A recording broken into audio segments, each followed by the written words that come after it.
নমস্কার বন্ধুরা, সবাই কেমন আছেন? আমি প্রিয়াঙ্কা হাজির হয়ে গেছি আবারও পাঁচফোড়নে একটি নতুন রান্নার রেসিপি নিয়ে। বন্ধুরা, আজকের রেসিপিটি হচ্ছে কাকরোল দিয়ে। কাকরোল দিয়ে দারুণ সুস্বাদু একটি রেসিপি, যেটা গরম ভাতে অসাধারণ লাগে খেতে। তো বন্ধুরা, কাকরোল দিয়ে যারা নতুন নতুন কিছু বানাতে চান, আজকের রেসিপিটা অবশ্যই ট্রাই করুন। আজকের রেসিপিটা দারুণ সুস্বাদু।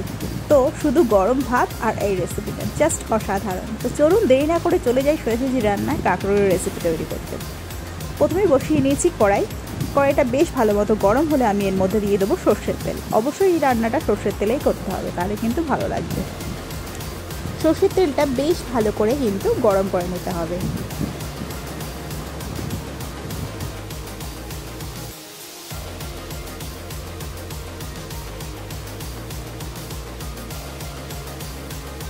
তেলটা বেশ ভালো মতো গরম হয়ে গেছে। এবার সরু সরু করে লম্বা করে কেটে রেখেছি আলু। তবে বেশি সরু কাটতে হবে না, মোটামুটি একটা দেখুন ঠিক এই রকম লম্বা করে একটু কেটে নিতে হবে। আলুটাকে আমি সামান্য একটু নুন আর একটু হলুদ দিয়ে ভালো করে ভেজে তুলে নেব।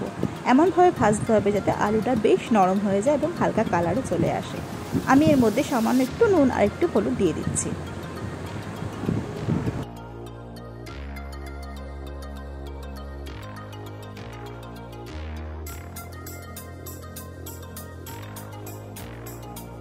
আলুটা ভালোভাবে ভাজা আমার হয়ে গেছে, আলুটা আমি তুলে নিচ্ছি।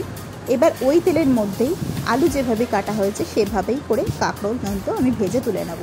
কাঁকরোলটাও সেম প্রসেস কেটে নিয়ে আমি এর মধ্যে সামান্য একটু নুন আর একটু হলুদ দিয়ে ভালো করে ভেজে আমি তুলে নিচ্ছি।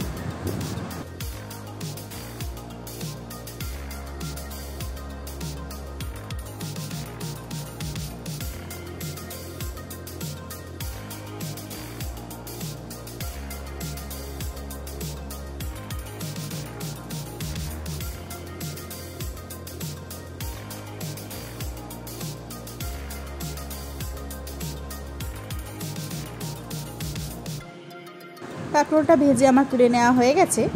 এইবার কড়াইতে আমি দেব আর একটু সর্ষের তেল, কেননা যা তেল দিয়েছিলাম তাতে আলু আর কাঁকরোল ভেজেই শেষ হয়ে গেছে। এবার আমি এর মধ্যে দেবো সামান্য একটু সর্ষের তেল।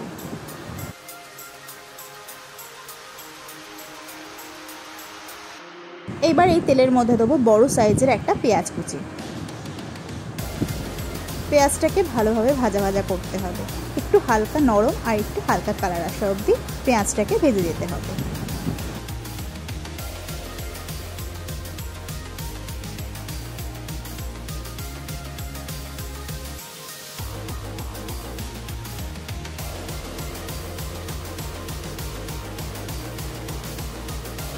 পেঁয়াজটা ভাজতে আমি সামান্য চিনি এর মধ্যে দিয়ে দিলাম, যাতে তাড়াতাড়ি রঙটা চলে আসে।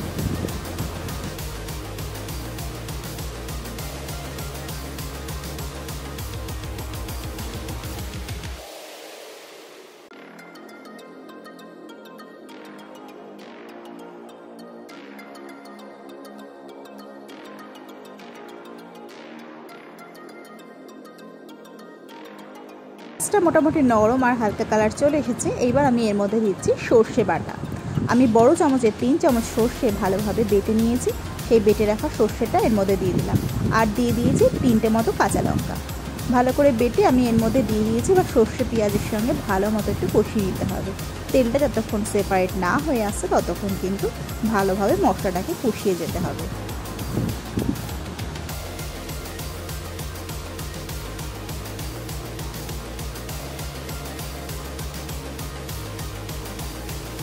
কষাতে আমি এর মধ্যে দিয়ে দিচ্ছি 1/2 চামচ মতো হলুদ ছোটো চামচে, আর দেবো স্বাদ মতো নুন।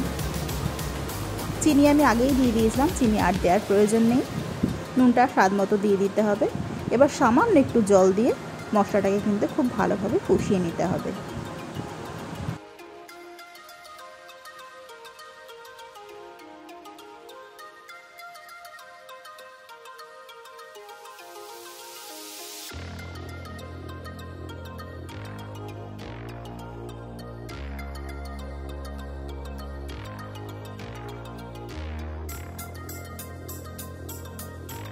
মশলাটা মোটামুটি ভালোভাবে আমার কষানো প্রায় হয়ে এসেছে।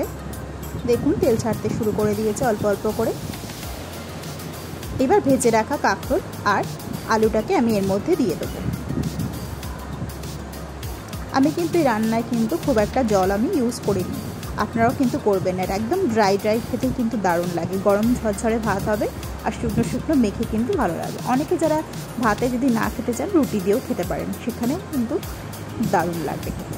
তো ভালোভাবে এটাকে মিশিয়ে দিতে হবে, একদম লো ফ্লেম করে এটাকে রান্না করতে হবে। যেহেতু আগে থেকে ভেজে রাখা হয়ে গেছে কাঁকরোল আর আলু, আগে থেকে নরম হয়েছিল, শুধু মশলাটা দিয়ে সামান্য একটু জল দিয়ে আমি জাস্ট একটু হালকা নেড়ে চেড়ে এটাকে লো ফ্লেমে রান্না হতে হবে 3 থেকে 4 মিনিট। সামান্য একটু চাপা দিয়ে দিয়েছি, এটা অপশনাল, আপনারা চাইলে চাপা নাও দিতে পারেন। দেখুন কি সুন্দর একদম শুকিয়ে গেছে, জল সামান্য দিয়েছিলাম সেই জলটাও শুকিয়ে গেছে। এটা হালকা হাতে একটু নাড়াচাড়া করে শুকনো শুকনো অবস্থায় নামিয়ে ফেলতে হবে। বাস, আজকের রেসিপি রেডি। তো বন্ধুরা, কাঁকরোলের এই অসাধারণ রেসিপিটা আপনাদের কেমন লাগলো অবশ্যই জানাবেন, আর বাড়িতে কিন্তু অবশ্যই ট্রাই করবেন। গরম ভাতে কিংবা রুটিতে দারুণ লাগবে খেতে। তো বন্ধুরা, আজকের রেসিপিটা যদি ভালো লেগে থাকে অবশ্যই লাইক শেয়ার কমেন্ট করবেন। আর যারা আমার চ্যানেল নতুন সদস্য তারা কিন্তু সাবস্ক্রাইব করতে একদমই ভুলবেন না। পাশে থাকা বেল আইকনটা অবশ্যই প্রেস করে রাখবেন, যাতে করে এই রকম নতুন রেসিপি সবার আগে আপনার কাছে পৌঁছে যায়। তো আজ এই পর্যন্তই। সুস্থ থাকবেন, ভালো থাকবেন।